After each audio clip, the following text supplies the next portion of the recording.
partir de mes propres expériences, puisque j'ai accompagné des entreprises. Il y a une chose qui peut être très simple et qui va apporter déjà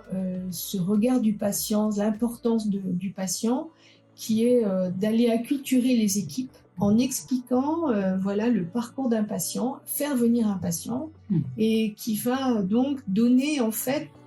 une réalité à ces équipes, quelquefois qui sont assez éloignées, évidemment, surtout quand c'est une biotech où en fait ils sont dans quelque chose, ou un développement d'une molécule qui, dans quelques années, va peut-être permettre de créer un médicament qui va permettre d'aider des patients dans telle ou telle pathologie. Finalement, quand ils rencontrent des patients, c'est ce que j'ai entendu en tous les cas, c'est que ça motivait les équipes. Tout d'un coup, il y avait une personnalisation et une réalité qui a été, voilà, j'ai entendu la vie d'un patient et ça fait du bien. Et ça me donne du courage pour pouvoir continuer quand on est encore vraiment dans la recherche. Et il y a cette première chose qui est assez simple à faire avec une entreprise. Il y a aussi des possibilités d'aller confronter en fait les points de vue, c'est-à-dire repartir sur cette histoire de vie réelle du patient. Et quand on développe un dispositif médical ou une appli qui va soit servir pour l'observance médicamenteuse, soit pour aller améliorer sur la qualité de vie, eh bien, ce qui pourra avoir été pensé, réfléchi par des ingénieurs en informatique, des webmasters, des designers,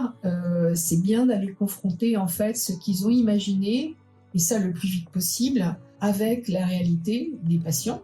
et qui vont pouvoir dire ah, mais vous savez, vous avez pensé à cela, mais est-ce que vous avez réalisé que la personne à qui ça s'adresse va peut-être avoir des troubles cognitifs qui va faire qu'elle va pas comprendre, ou elle va avoir du mal par rapport au design que vous avez proposé. Donc c'est des choses très concrètes comme ça. Ça peut aussi aller vers